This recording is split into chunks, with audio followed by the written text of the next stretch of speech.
ঊনবিংশতি অধ্যায় পৃথু মহারাজের শত অশ্বমেধ যজ্ঞ। শ্লোক 1।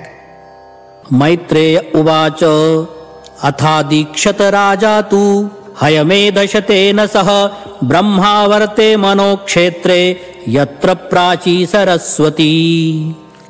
অনুবাদ: মহর্ষি মৈত্রেয় বললেন, হে প্রিয় বিদুর, স্বয়ংভুব মনুক্ষেত্র ব্রহ্মাবর্তে, যেখানে সরস্বতী নদী পূর্ব বাহিনী হয়ে প্রবাহিত হচ্ছে, সেখানে পৃথু মহারাজ শত অশ্বমেধ যজ্ঞ অনুষ্ঠানের জন্য দীক্ষিত হয়েছিলেন। শ্লোক 2। तदभिप्रेत्य भगवान् कर्मातिशयमात्मनः शतक्रतुर्नममृषे पृथोर्यज्ञमहोत्सवम्। অনুবাদ: মহাশক্তিশালী দেবরাজ ইন্দ্র যখন তা দেখলেন, তখন তিনি বিবেচনা করেছিলেন যে সকাম কর্ম অনুষ্ঠানে পৃথু মহারাজ তাকে অতিক্রম করবেন। তাই পৃথু মহারাজের সেই মহাযজ্ঞ অনুষ্ঠান তার কাছে অসহ্য হয়েছিল। তাৎপর্য: এই জড়জগতে যারা ইন্দ্রিয় সুখভোগ করতে আসে অথবা জড়া প্রকৃতির উপর আধিপত্য করতে আসে, তারা সকলেই পরস্পরের প্রতি মাৎসর্য পরায়ণ হয়। এই মাৎসর্য দেবরাজ ইন্দ্রের মধ্যেও দেখা যায়। শাস্ত্রে দেখা গেছে যে ইন্দ্র বেশ কয়েকবার অনেকের প্রতি মাৎসর্য পরায়ণ হয়েছেন। তিনি বিশেষ করে মহান সকাম কর্ম অনুষ্ঠান এবং যোগ অভ্যাস বা সিদ্ধির প্রতি মাৎসর্য পরায়ণ হন। তিনি তা সহ্য করতে পারেন না বলে সেগুলির অনুষ্ঠানে বিঘ্ন সৃষ্টি করার চেষ্টা করেন। ইন্দ্রের ভয়ে যে কেউ হয়তো মহান যজ্ঞ অনুষ্ঠান করে অথবা যোগ সিদ্ধি লাভ করে তার আসন দখল করে নেবে, তাই তিনি তার প্রতি মাৎসর্য পরায়ণ হন। যেহেতু জড়জগতে কেউই অন্যের উন্নতি সহ্য করতে পারে না, তাই এই জড়জগতে সকলেই মৎসর। শ্রীমদ্ ভাগবতের শুরুতেই বলা হয়েছে যে শ্রীমদ্ ভাগবত তাদের জন্য যারা নির্মৎসর, অর্থাৎ যারা মাৎসর্য রূপ কলুষ থেকে মুক্ত হতে পারেনি, তারা কৃষ্ণ ভক্তির মার্গে অগ্রসর হতে পারে না। কিন্তু কৃষ্ণ ভক্তির পথে একজন যদি অপরকে অতিক্রম করে যান, তাহলে ভক্তরা মনে করেন, আহা, এই ভক্তটি কত ভাগ্যবান যে তিনি কি সুন্দরভাবে ভক্তি মার্গে উন্নতি সাধন করছেন। এই প্রকার নির্মৎসতা বৈকুণ্ঠের বৈশিষ্ট্য, আর প্রতিদ্বন্দ্বীর প্রতি মাৎসর্য জড়জগতের বৈশিষ্ট্য। দেবতারা জড়জাগতিক স্তরে রয়েছেন, তাই তারা মাৎসর্য থেকে মুক্ত নন। শ্লোক 3। यत्र यज्ञपतिः साक्षात् भगवान् हरिरीश्वरः अन्वभूयत सर्वात्मा सर्वलोकगुरुप्रभुः। অনুবাদ: পরমেশ্বর ভগবান শ্রীবিষ্ণু সকলের হৃদয়ে পরমাত্মা রূপে বিরাজমান এবং তিনি সমস্ত গ্রহলোকের অধীশ্বর ও সমস্ত যজ্ঞের ভোক্তা। তিনি স্বয়ং পৃথু মহারাজের যজ্ঞে উপস্থিত ছিলেন। তাৎপর্য: এই শ্লোকে সাক্ষাৎ শব্দটি তাৎপর্যপূর্ণ। পৃথু মহারাজ ছিলেন ভগবান বিষ্ণুর শক্তাবেশ অবতার। প্রকৃতপক্ষে পৃথু মহারাজ হচ্ছেন একজন জীব, কিন্তু তিনি ভগবান বিষ্ণু থেকে বিশেষ শক্তি প্রাপ্ত হয়েছিলেন। কিন্তু শ্রীবিষ্ণু হচ্ছেন সাক্ষাৎ ভগবান এবং তাই তিনি বিষ্ণু তত্ত্ব। পৃথু মহারাজ হচ্ছেন জীব তত্ত্ব। বিষ্ণু তত্ত্ব বলতে ভগবানকে বোঝায়, আর জীব তত্ত্ব হচ্ছে ভগবানের বিভিন্ন অংশ। ভগবানের বিভিন্ন অংশ জীব যখন বিশেষ শক্তি প্রাপ্ত হন, তখন তাকে বলা হয় শক্তাবেশ অবতার। এখানে শ্রীবিষ্ণুকে হরিরীশ্বর বলে বর্ণনা করা হয়েছে। ভগবান এতই কৃপাময় যে তিনি তার ভক্তের সমস্ত কষ্ট দূর করে দেন, তাই তাকে বলা হয় হরি। তাকে ঈশ্বরও বলে বর্ণনা করা হয়েছে, কারণ তিনি তার ইচ্ছা অনুসারে সব কিছু করতে পারেন। তিনি হচ্ছেন পরম নিয়ন্তা। পরম ঈশ্বর পুরুষোত্তম হচ্ছেন ভগবান শ্রীকৃষ্ণ। তিনি ঈশ্বর রূপে বা পরম নিয়ন্তা রূপে তার শক্তি প্রদর্শন করেন। যেমন ভগবদ্গীতায় ৮ অধ্যায় ৬৬তম শ্লোকে তিনি তার ভক্তদের আশ্বাস দিয়েছেন, সর্বপ্রকার ধর্ম পরিত্যাগ করে কেবল আমার শরণাগত হও, তাহলে আমি তোমাকে তোমার সমস্ত পাপ থেকে মুক্ত করব, ভয় পেও না। ভক্ত যদি কেবল তার শরণাগত হন, তাহলে তিনি তৎক্ষণাৎ তাকে তার সমস্ত পাপ কর্মের ফল থেকে মুক্ত করতে পারেন। এখানে তাকে সর্বাত্মা বলে বর্ণনা করা হয়েছে, অর্থাৎ তিনি সকলের হৃদয়ে পরমাত্মা রূপে বিরাজমান এবং তাই তিনি সকলের পরম গুরু। আমরা যদি ভগবদ্গীতায় প্রদত্ত ভগবান শ্রীকৃষ্ণের শিক্ষা গ্রহণ করার সৌভাগ্য অর্জন করি, তাহলে আমাদের জীবন তৎক্ষণাৎ সার্থক হয়। মানব সমাজে শ্রীকৃষ্ণের থেকে ভালো উপদেশ আর কেউ দিতে পারে না। শ্লোক 4। अन्वितो ब्रह्मशर्वाभ्यां लोकपालैः सहानुगैः उपगीयमानो गन्धर्वैर्मुनिभिश्चाप्सरो गणैः। অনুবাদ: ভগবান বিষ্ণু যখন যজ্ঞস্থলে আবির্ভূত হয়েছিলেন, তখন ব্রহ্মা, শিব, লোকপালগণ এবং তাদের অনুচরেরাও তার সঙ্গে ছিলেন। যখন তিনি সেখানে আবির্ভূত হয়েছিলেন, তখন গন্ধর্ব, ঋষি এবং অপ্সরারা তার যশ কীর্তন করছিলেন। শ্লোক 5। सिद्धा विद्याधरा दैत्या दानवा गुह्यकादयः सुनन्दनन्द प्रमुखाः पार्षद प्रवरा हरेः। অনুবাদ: সিদ্ধ বিদ্যাধর, দৈত্য, দানব এবং যক্ষরাও ভগবানের সঙ্গে ছিলেন। তার সঙ্গে সুনন্দ, নন্দ আদি মুখ্য পার্শ্বদেরাও ছিলেন। শ্লোক 6। कपिलो नारदो दत्तो योगेशाः सनकादयः तमन्वीयुर्भागवता ये च तत्सेवनोत्सुकाः। অনুবাদ: সর্বদা ভগবানের সেবা করতে উৎসুক মহান ভক্তগণ এবং কপিল, নারদ, দত্তাত্রেয় প্রমুখ মহর্ষিগণ ও সনকাদি যোগেশ্বরগণ সকলেই ভগবান শ্রীবিষ্ণুর সঙ্গে সেই মহান যজ্ঞে যোগদান করেছিলেন। শ্লোক 7।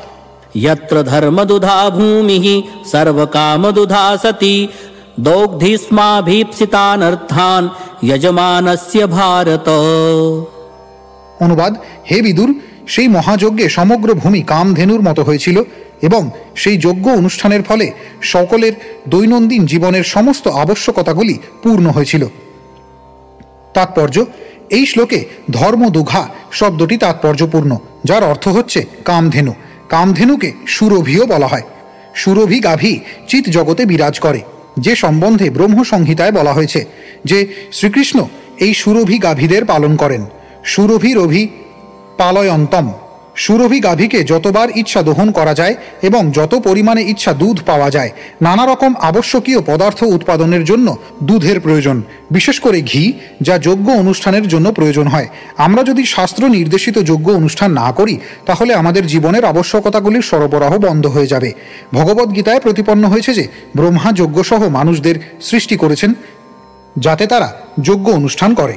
যজ্ঞ হচ্ছে পরমেশ্বর ভগবান শ্রীবিষ্ণু এবং যজ্ঞ অনুষ্ঠান মানে হচ্ছে পরমেশ্বর ভগবানের সন্তুষ্টি বিধানের জন্য কর্ম করা। এই যুগে বেদবিহিত যজ্ঞ অনুষ্ঠান করার জন্য যোগ্য ব্রাহ্মণ পাওয়া অত্যন্ত দুষ্কর। তাই শ্রীমদ্ ভাগবতে নির্দেশ দেওয়া হয়েছে যে পুরাকালে মহাযজ্ঞ অনুষ্ঠানের ফলে যে ফল লাভ হতো, যজ্ঞই সংকীর্তন প্রায়ই। সংকীর্তন যজ্ঞ অনুষ্ঠানের দ্বারা যজ্ঞ পুরুষ শ্রী চৈতন্য মহাপ্রভুর সন্তুষ্টি বিধান করার মাধ্যমে সেই ফল লাভ করা যায়। পৃথু মহারাজ এবং অন্যেরা মহান যজ্ঞ অনুষ্ঠান করার মাধ্যমে পৃথিবী থেকে জীবনের সমস্ত আবশ্যকতাগুলি প্রাপ্ত হয়েছিলেন। এখন আন্তর্জাতিক কৃষ্ণ ভাবনামৃত সংঘ এই সংকীর্তন যজ্ঞ শুরু করেছে। আন্তর্জাতিক কৃষ্ণ ভাবনামৃতের এই কার্যকলাপে যোগদান করে মহান যজ্ঞ অনুষ্ঠানের সুফল লাভ করা মানুষের কর্তব্য। তাহলে তার কোনো অভাব থাকবে না। যদি সংকীর্তন যজ্ঞের অনুষ্ঠান হয় তাহলে আর কোনো অসুবিধা থাকবে না, এমনকি যান্ত্রিক শিল্প উদ্যোগেও নয়। তাই জীবনের প্রতিটি ক্ষেত্রে সামাজিক, রাজনৈতিক, বাণিজ্যিক, শিল্প উদ্যোগ ইত্যাদি সংক্রান্ত সমস্ত ক্ষেত্রে সংকীর্তন যজ্ঞ অনুষ্ঠান প্রবর্তন করা উচিত। তাহলে সবকিছুই অত্যন্ত শান্তিপূর্ণ এবং স্বচ্ছন্দভাবে সম্পাদিত হবে। শ্লোক 8। ऊहु सर्वरसान्नद्यः क्षीरदध्यन्न गोरसान् तरवो भूरिवर्ष्माणः प्रासूयन्त मधुच्युतः। অনুবাদ: বহমান নদীসমূহ মধুর, কষায়, অম্ল ইত্যাদি সমস্ত রস বহন করেছিল এবং বিশাল বৃক্ষসমূহ প্রচুর পরিমাণে ফল ও মধু উৎপাদন করেছিল। পর্যাপ্ত পরিমাণে সবুজ ঘাস খেয়ে গাভীরা প্রচুর পরিমাণে দুধ, দই, ঘি এবং অন্যান্য সমস্ত আবশ্যকীয় বস্তুসমূহ প্রদান করেছিল। তাৎপর্য: নদীগুলি যদি দূষিত না হয় এবং তাদের নিজের গতিতে চলতে দেওয়া হয় অথবা কখনো কখনো ভূমি প্লাবিত করতে দেওয়া হয়, তাহলে ভূমি অত্যন্ত উর্বর হবে এবং সব রকম শাক সবজি, বৃক্ষ ও লতা উৎপাদন হবে। রস শব্দটির অর্থ হচ্ছে স্বাদ। প্রকৃতপক্ষে পৃথিবীতে সব কটি রস রয়েছে এবং জমিতে বীজ বপন করা মাত্রই আমাদের বিভিন্ন রস আস্বাদন করার বাসনা চরিতার্থ করার জন্য বৃক্ষরাজি অঙ্কুরিত হয়। যেমন ইক্ষু মধুর রস প্রদান করে এবং লেবু অম্ল রস প্রদান করে। তার ফলে আমাদের মধুর ও অম্ল রস আস্বাদনের বাসনা তৃপ্ত হয়। তেমনি আনারস আদি ফল রয়েছে। সেই সঙ্গে আবার আমাদের কটুস্বাদ আস্বাদনের তৃপ্তি সাধনের জন্য লঙ্কা রয়েছে। যদিও পৃথিবীর ভূমি এক, তবুও বিভিন্ন প্রকার বীজ থেকে বিভিন্ন প্রকার স্বাদের উদ্গম হয়। শ্রীকৃষ্ণ সেই সম্বন্ধে ভগবদ্গীতায় 7ম অধ্যায় 10ম শ্লোকে বলেছেন, বীজং মাং সর্বভূতানাম, আমি সমস্ত অস্তিত্বের আদি বীজ। তাই এখানে সমস্ত ব্যবস্থা রয়েছে, যে সম্বন্ধে ঈশোপনিষদে বলা হয়েছে পূর্ণম ইদম। জীবনের সমস্ত আবশ্যকতাগুলি পূর্ণ করার পরিপূর্ণ আয়োজন পরমেশ্বর ভগবান করে রেখেছেন। তাই মানুষের কর্তব্য হচ্ছে কিভাবে যোগ্য পুরুষ ভগবান শ্রীবিষ্ণুর সন্তুষ্টি বিধান করতে হয় সেই সম্বন্ধে শিক্ষা লাভ করা।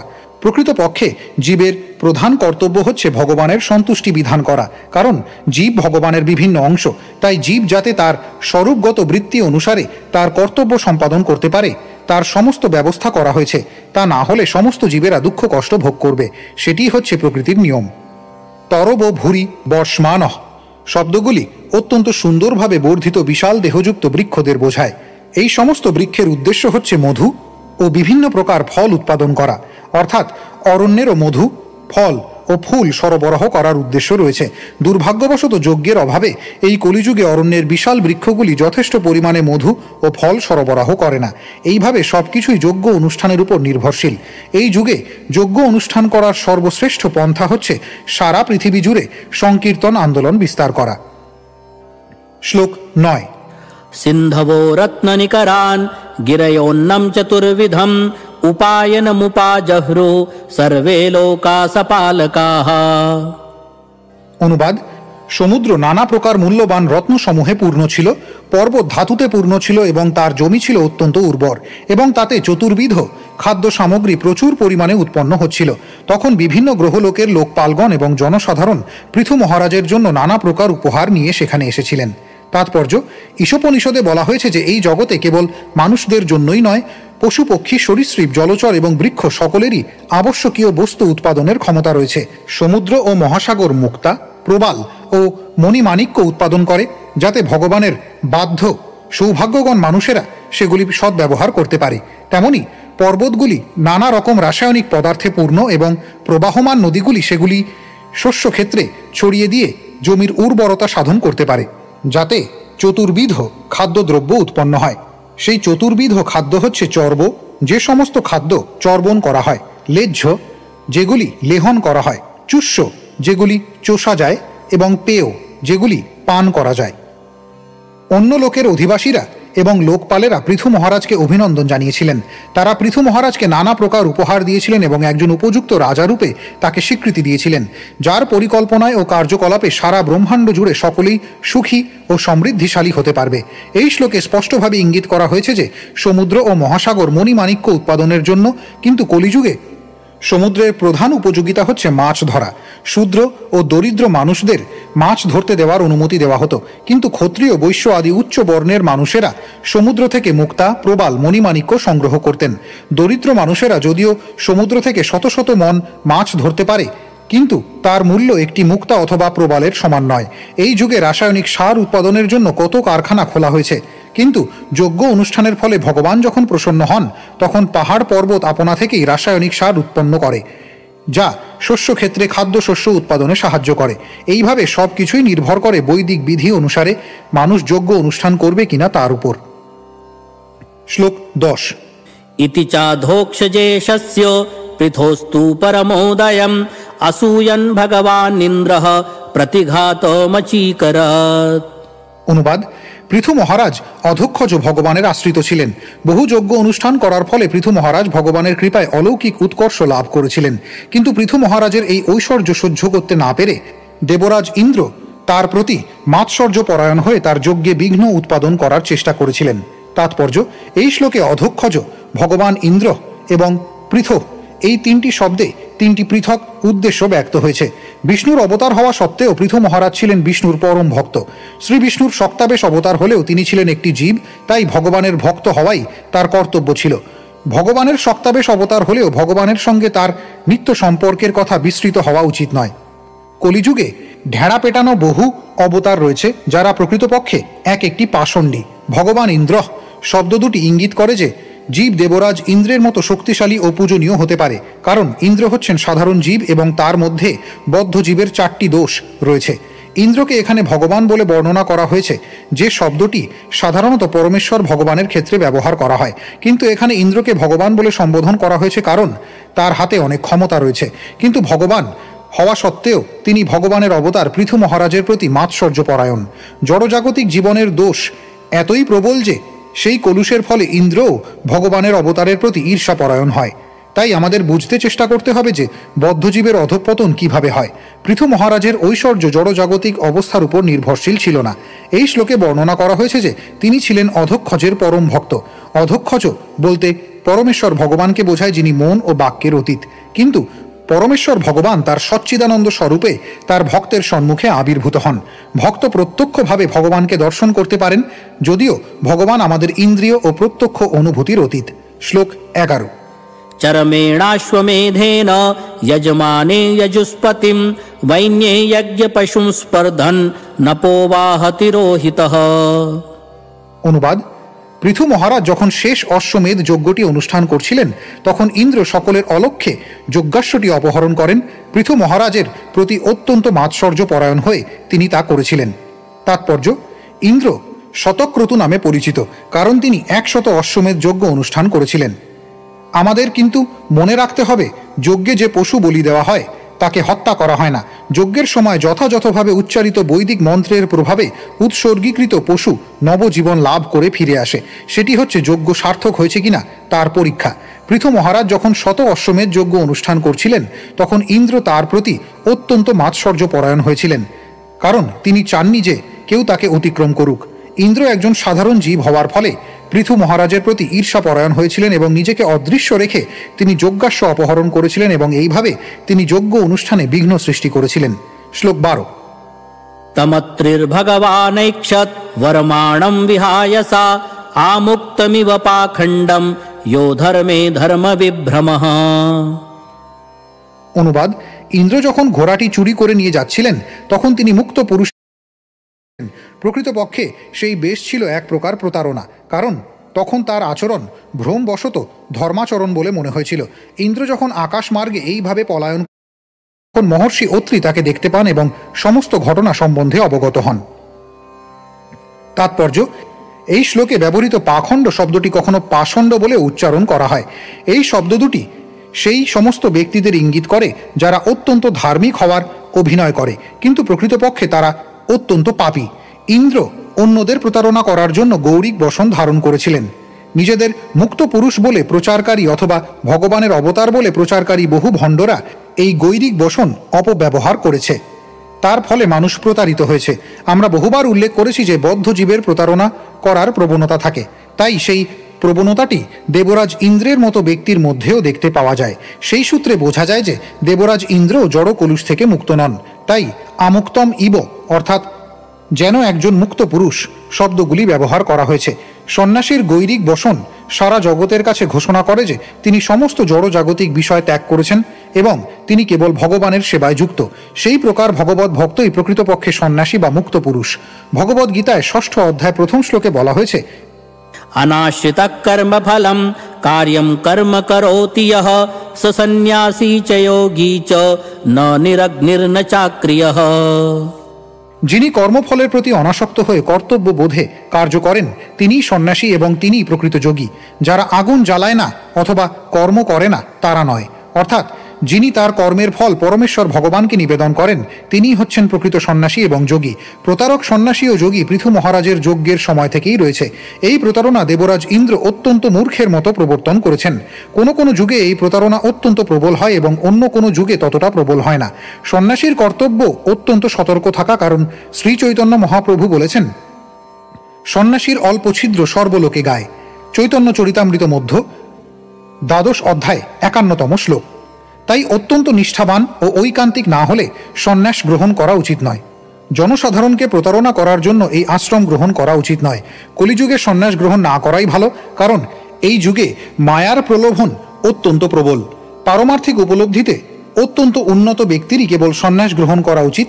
জীবিকা উপার্জনের জন্য অথবা কোনো জড়জাগতিক উদ্দেশ্য সাধনের জন্য এই সন্ন্যাস আশ্রম গ্রহণ করা উচিত নয়।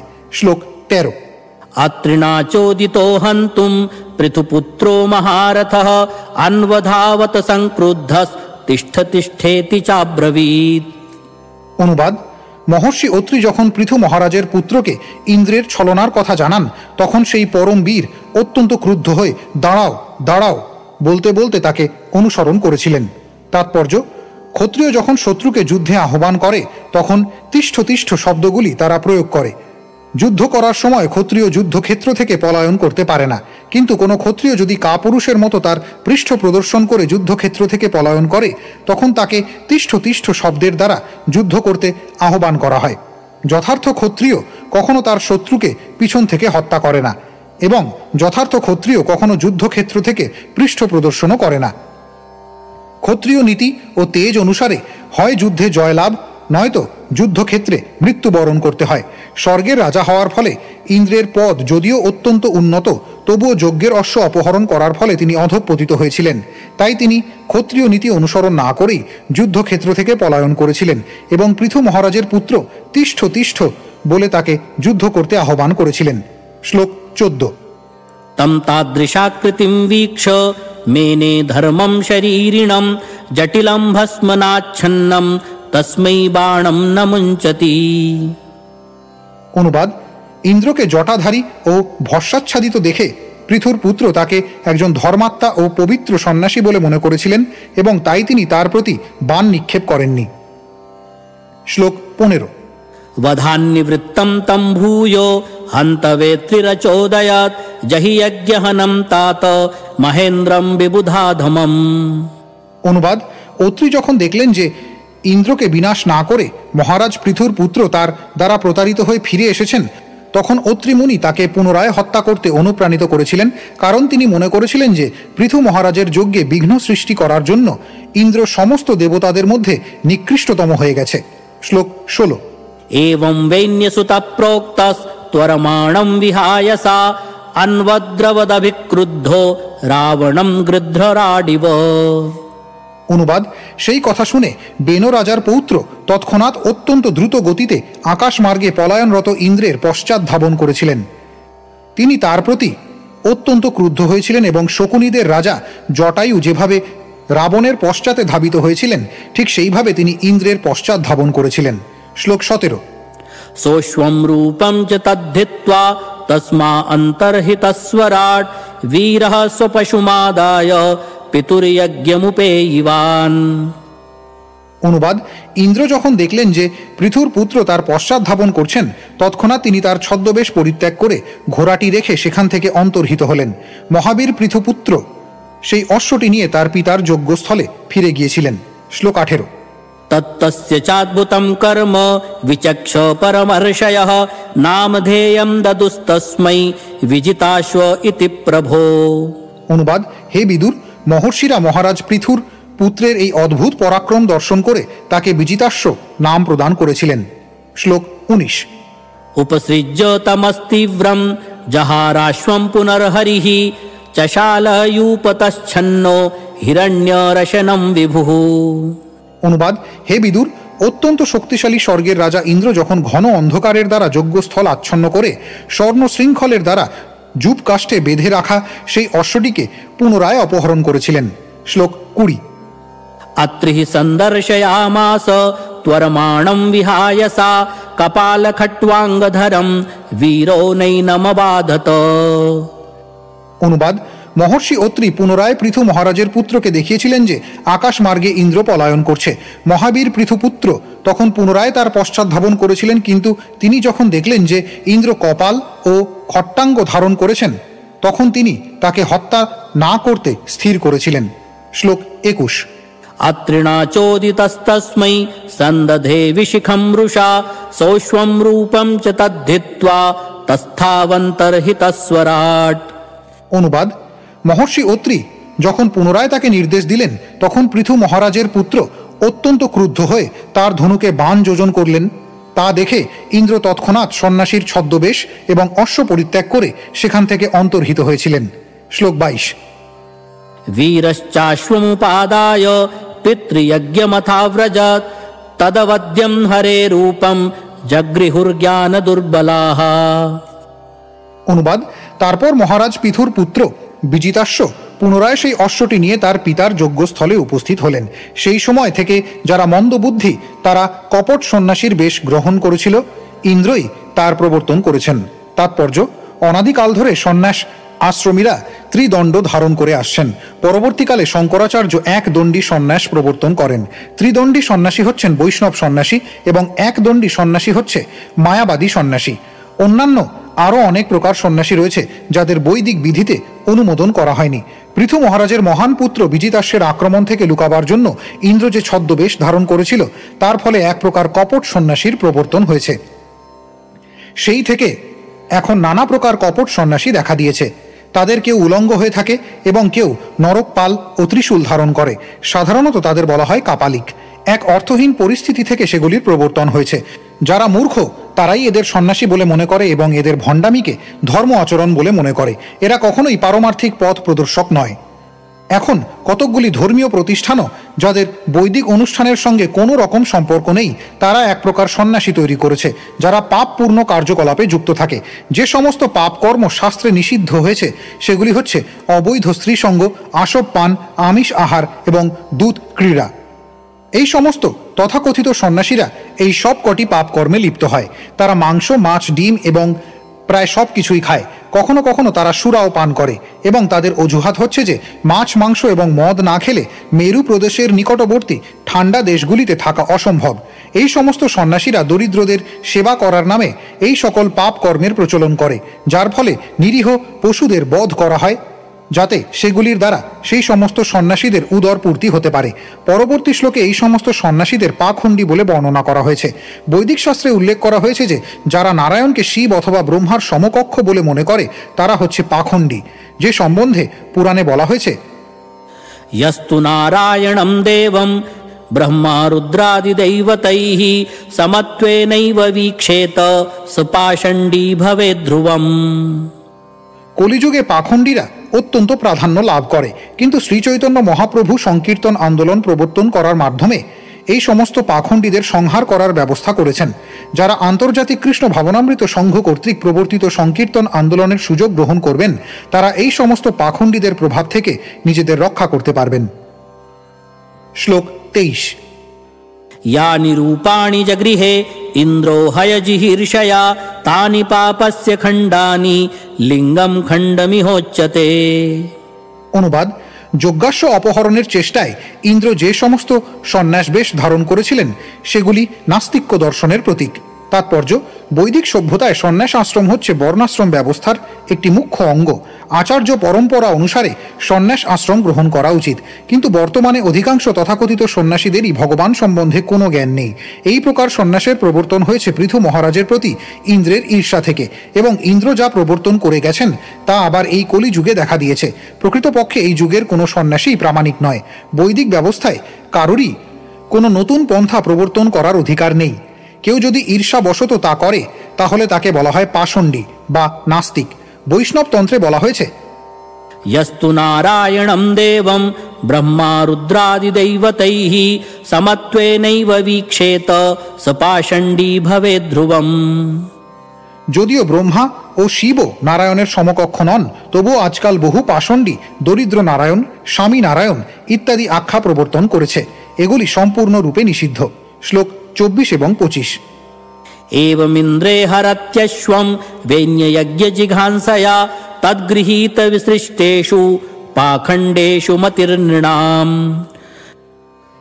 धर्म इत्युपधर्मेषु नग्नरक्तपटादिषु प्रायेण सज्जते भ्रान्त्या पेशलेषु च वाग्मिषु। অনুবাদ: এইভাবে পৃথু মহারাজের যজ্ঞের অশ্ব হরণ করার উদ্দেশ্যে ইন্দ্র কয়েকটি সন্ন্যাস বেশ গ্রহণ করেছিলেন। সেই থেকে কপট সন্ন্যাস প্রথার সৃষ্টি হয়েছে।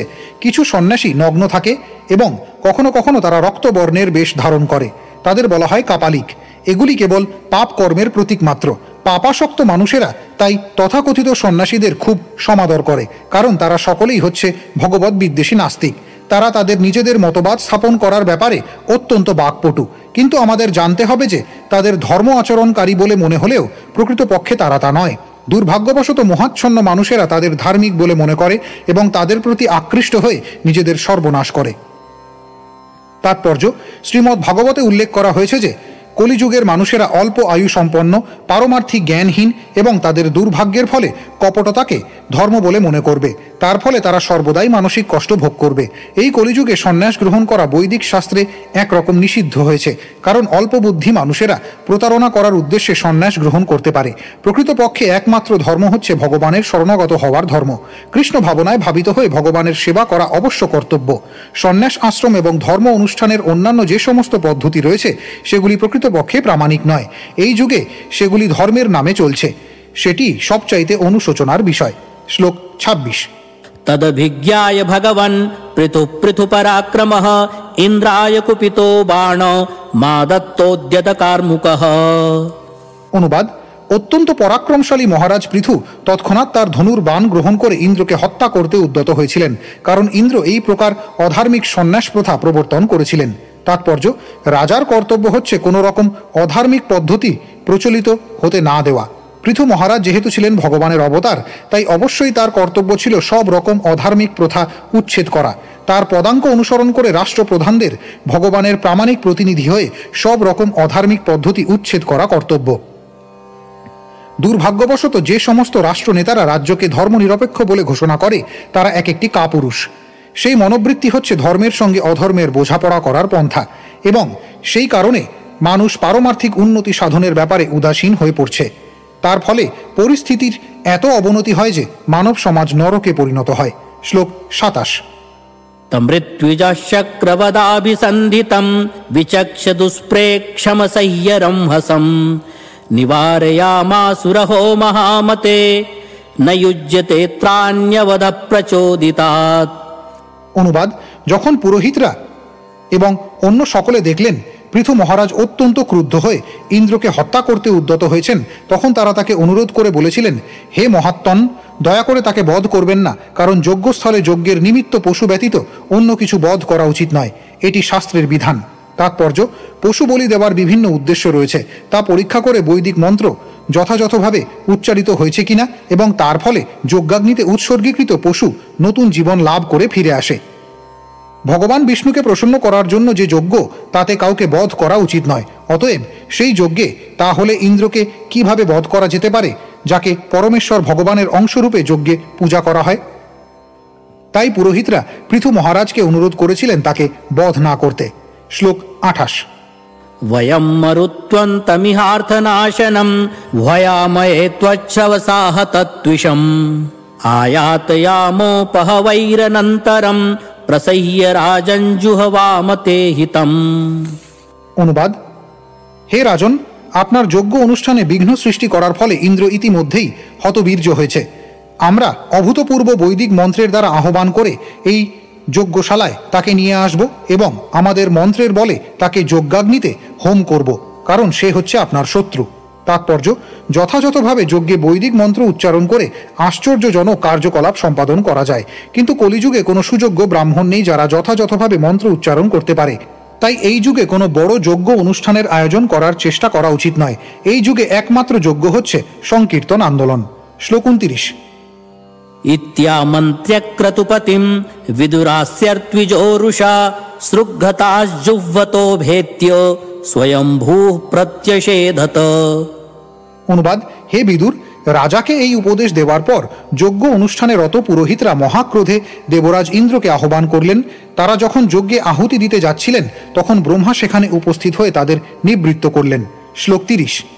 नवध्यो भवतामिन्द्रो यद्यज्ञो भगवत्तनुः यं जिघांसत यज्ञेन यस्येष्टास्तनवस्सुराः। অনুবাদ: ব্রহ্মা তাদের সম্বোধন করে বললেন, হে যজ্ঞ অনুষ্ঠানকারীগণ, আপনারা দেবরাজ ইন্দ্রকে বধ করতে পারেন না, সেটি আপনাদের কর্তব্য নয়। আপনাদের জেনে রাখা উচিত যে ইন্দ্র পরমেশ্বর ভগবানেরই মতো। বাস্তবিক পক্ষে তিনি ভগবানের একজন শক্তাবেশ অবতার। এই যজ্ঞ অনুষ্ঠানের দ্বারা আপনারা সমস্ত দেবতাদের প্রসন্নতা বিধান করার চেষ্টা করছেন, কিন্তু আপনাদের জানা উচিত যে সমস্ত দেবতারা হচ্ছেন ইন্দ্রের অংশ। তাহলে এই মহান যজ্ঞে আপনারা কিভাবে তাকে বধ করতে পারেন? শ্লোক 31। तदिदं पश्यत महत् धर्मव्यतिकरं द्विजाः इन्द्रेणानुष्ठितं राज्ञः कर्मे तद्विजिघांसता। অনুবাদ: পৃথুর মহাযজ্ঞ অনুষ্ঠানে বিঘ্ন সৃষ্টি করার উদ্দেশ্যে দেবরাজ ইন্দ্র এমন কতকগুলি পন্থা অবলম্বন করেছেন যার ফলে ভবিষ্যতে ধর্মের সুনির্দিষ্ট পথ বিনষ্ট হবে। ভেবে দেখুন, আপনারা যদি তার আরও বিরোধিতা করেন তাহলে তিনি তার ক্ষমতার অপব্যবহার করে অন্য অনেক অধর্মের পদ্ধতি প্রবর্তন করবেন। শ্লোক 32। पृथुकीर्ते पृथोर्भूयात् तर्हि को न शतक्रतुः अलं ते क्रतुभिः स्विष्टैर्यद्भवान् मोक्षधर्मवेद। অনুবাদ: ব্রহ্মা বললেন, অতএব বিপুল কীর্তি পৃথুর 99টি যজ্ঞই হোক।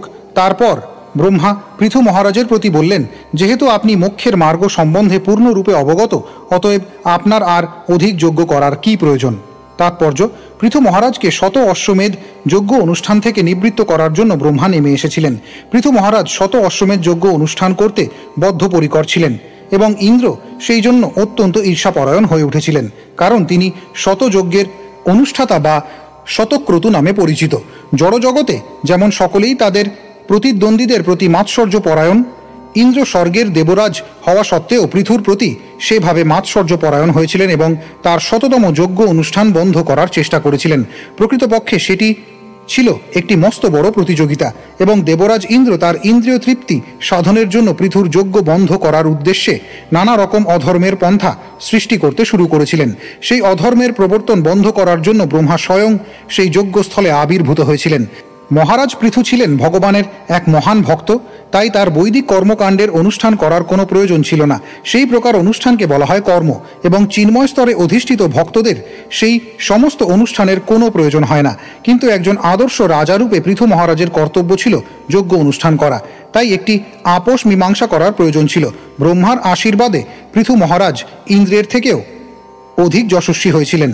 এইভাবে ব্রহ্মার আশীর্বাদে পৃথু মহারাজের 100 যজ্ঞ অনুষ্ঠান করার সংকল্প পরোক্ষভাবে পূর্ণ হয়েছিল। শ্লোক 33। নৈবাত্মনে মহেন্দ্রায় রোষমাহর্তুমর্হসি উভাবপি হি ভদ্রম তে উত্তম শ্লোক বিগ্রহৌ। অনুবাদ: ব্রহ্মা বললেন, আপনাদের উভয়েরই কল্যাণ হোক, কারণ আপনি এবং দেবরাজ ইন্দ্র উভয়ই পরমেশ্বর ভগবানের শক্তাবেশ অবতার। সুতরাং আপনি ইন্দ্র থেকে ভিন্ন নন, অতএব ইন্দ্রের প্রতি আপনার ক্রুদ্ধ হওয়া উচিত নয়। শ্লোক 34। মাস্মিন মহারাজ কৃতাস্ম চিন্তাম নিশাময়াস্মদ্বচ আদৃতাত্মা যধ্যায়তো দৈবহতম নু কর্তুম মনোতিরুষ্টম বিশতে তমোন্ধম। অনুবাদ: হে রাজন, আপনার যজ্ঞ যথাযথভাবে সম্পন্ন হয়নি বলে ক্ষুব্ধ ও চিন্তাগ্রস্ত হবেন না। এই বিঘ্ন দৈবের প্রভাবেই হয়েছে। দয়া করে শ্রদ্ধা সহকারে আমার উপদেশ শ্রবণ করুন। আমাদের সবসময় মনে রাখা উচিত যে দৈবের প্রভাবে যদি কোনো কিছু ঘটে তাহলে সেই জন্য আমাদের দুঃখিত হওয়া উচিত নয়। দৈবের দ্বারা কোনো কার্য বিনষ্ট হলে যতই আমরা সেই কার্য সম্পন্ন করার চেষ্টা করি, ততই আমরা জড়বাদী বিচারের ঘন অন্ধকারে প্রবেশ করি। তাৎপর্য: কখনো কখনো সাধু বা অত্যন্ত ধার্মিক ব্যক্তিদেরও প্রতিবন্ধকতার সম্মুখীন হতে হয়। সেই সমস্ত ঘটনাগুলি দৈব নির্ধারিত বলে মনে করা উচিত। অসুখী হওয়ার যথেষ্ট কারণ থাকলেও সেই বিপত্তির প্রতিকার করার চেষ্টা করা উচিত নয়, কারণ যতই আমরা তা করতে চেষ্টা করি ততই আমরা জড়জাগতিক উৎকণ্ঠার গভীরতম অন্ধকারে প্রবেশ করি।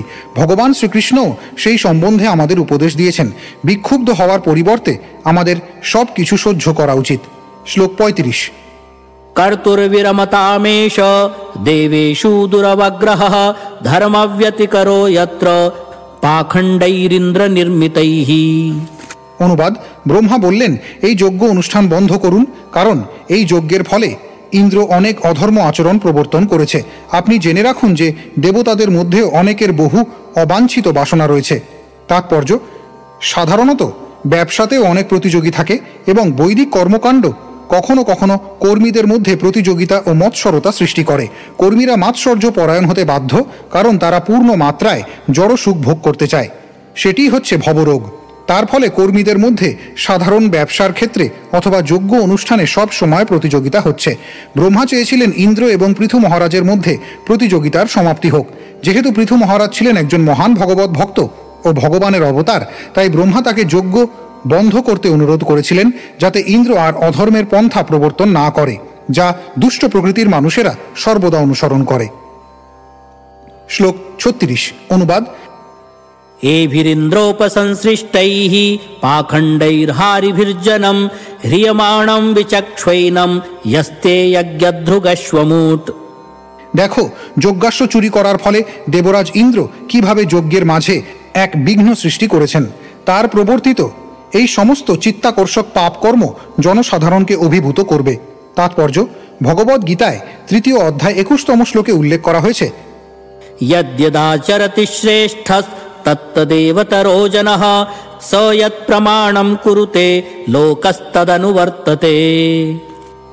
মহান ব্যক্তি যেভাবে আচরণ করেন সাধারণ মানুষ তার পদাঙ্ক অনুসরণ করে, এবং তিনি তার দৃষ্টান্তের দ্বারা যে আদর্শ সৃষ্টি করেন সারা জগৎ তা অনুসরণ করে।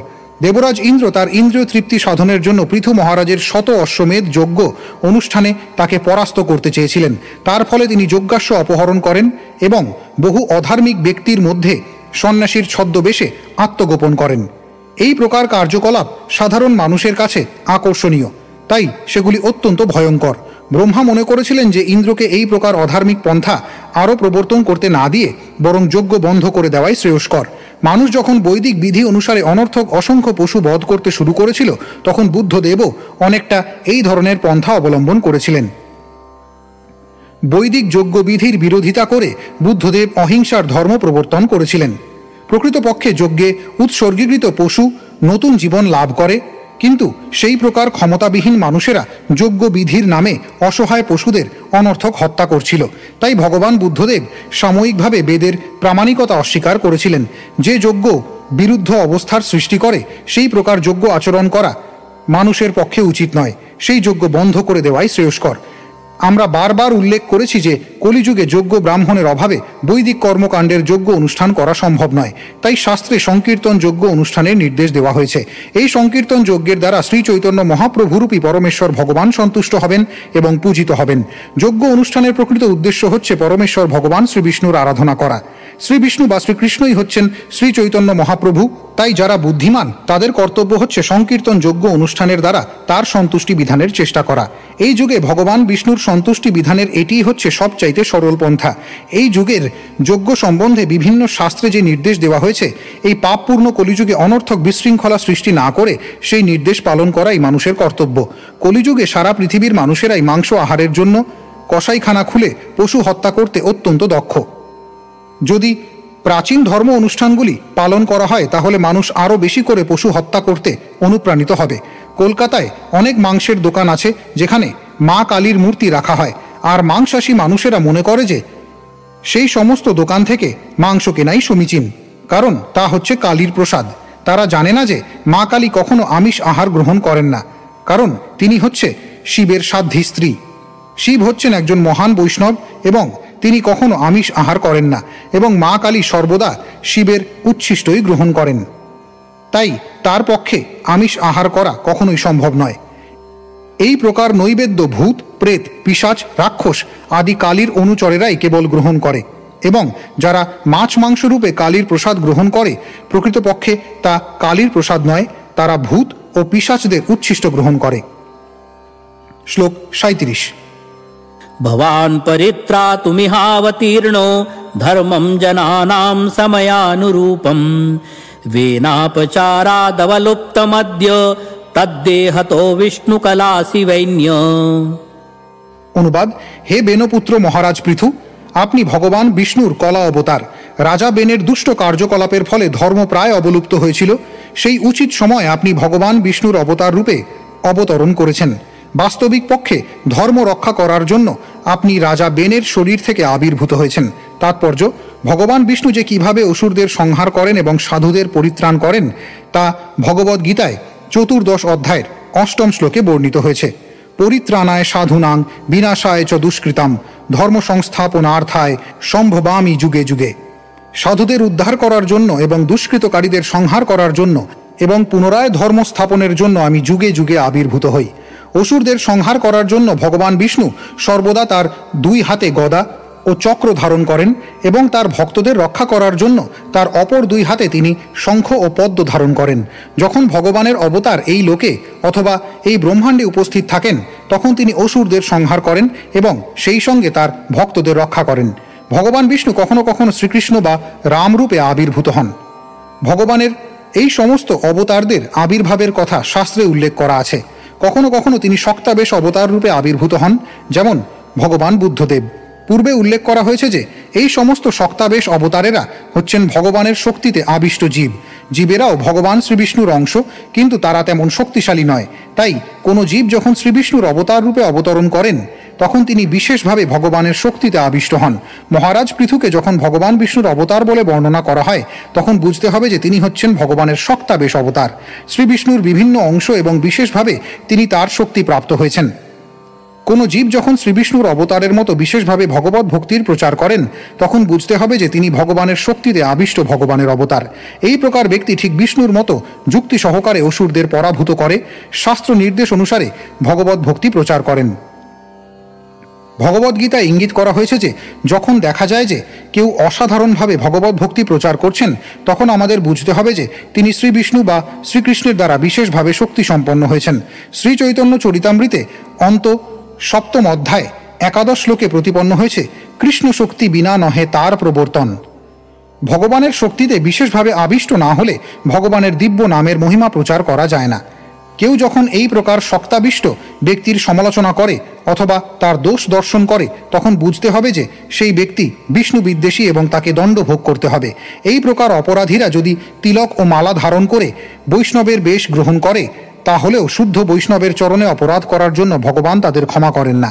শাস্ত্রে তার বহু দৃষ্টান্ত রয়েছে। শ্লোক 38। সত্বং ব্রহ্মিষ্যাস্য ভবং প্রজাপতে সংকল্পনং বিশ্বসৃজাং পিপীপ্রিহি ঐন্দ্রিং চ মায়ামুপধর্ম মাতরম প্রচণ্ড পাখণ্ড পথম প্রভোজহি। অনুবাদ: হে প্রজারক্ষক, দয়া করে আপনি আপনার অবতরণের উদ্দেশ্য বিবেচনা করুন। ইন্দ্র যে পাষণ্ড মতবাদ সৃষ্টি করেছেন তা নানা অধর্মের জননী। সুতরাং আপনি দয়া করে সেই সমস্ত ছলনা অচিরে নিরস্ত করুন। তাৎপর্য: প্রজাদের শান্তি ও সমৃদ্ধির মহান দায়িত্ব সম্বন্ধে পৃথু মহারাজকে মনে করিয়ে দেওয়ার জন্য ব্রহ্মা তাকে প্রজাপতে বলে সম্বোধন করেছিলেন। কেবল এই উদ্দেশ্য সাধনের জন্যই পৃথু মহারাজ ভগবানের শক্তিতে আবিষ্ট হয়েছিলেন। আদর্শ রাজার কর্তব্য হচ্ছে প্রজারা যাতে যথাযথভাবে ধর্ম অনুশীলন করে তা দেখা। ইন্দ্র কর্তৃক সৃষ্ট কপট ধর্ম আচরণগুলি নিরস্ত করতে ব্রহ্মা পৃথু মহারাজকে বিশেষভাবে অনুরোধ করেছিলেন।